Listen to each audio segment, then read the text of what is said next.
as I've surveyed the literature and seen what models have become in vogue, I've seen this trend, right? We start, I think really, 90s was sort of the heyday for, or even earlier, heyday for statistics and econometrics. Those are relatively transparent models, linear models, logistic regressions, things of that nature. Over time, we really shifted towards machine learning, right? And the newest models were support vector machines, random forest boosted trees. That got really popular. And now, what is it that everyone's talking about? It's deep learning, right? We've gotten really excited about the potential for deep learning to do even better than all of those previous models. And the fact of the matter is they do perform, for the right tasks, they perform better, right? I think that's pretty undeniable. But as we've shifted from these transparent models, from statistics and econometrics to machine learning to deep learning, I think we've actually lost something in the process. And I think those two things, first, is causal inference. So people may not realize this. As an econometrician, I sit there and I wonder, well, what is it that makes me special? Why do I still exist in a world of data science that seems to be very dominated by engineers? The one thing econometricians are taught very well is causal inference, right? It's a really hard thing to do, to demonstrate that X is causally related to Y, and it's not being driven by Y, and both variables aren't being driven by a third unobserved variable.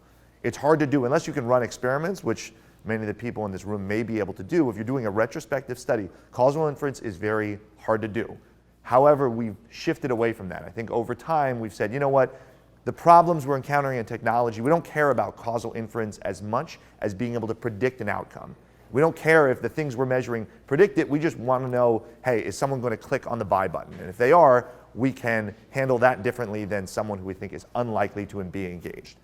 But I believe that constitutes the why. Why are two variables related, or are they actually causally related at all? So I think in this shift, we really lost the why, and I'll give you guys a couple examples of why losing the why is actually problematic and something to be cause for concern. The second, and I think no one would disagree with this, transparent models. The fact of the matter is, with all of those statistics and econometric models that I was trained in, if you give me enough scratch paper and pen, I can replicate those results. It's not fun, but for those of us who can do some matrix algebra and matrix math, they're all transparent. I can tell you exactly how that math was done to generate whatever solution you guys are seeing on your computer screen. We can't do that anymore, as we've shifted to those boosted trees, towards random forests, and especially towards any number of neural nets. We've trained the machines because we know these algorithms perform better than those transparent models, but we can't replicate them. And in many cases, we can't even explain why it is the machine came to the solution that it did, right?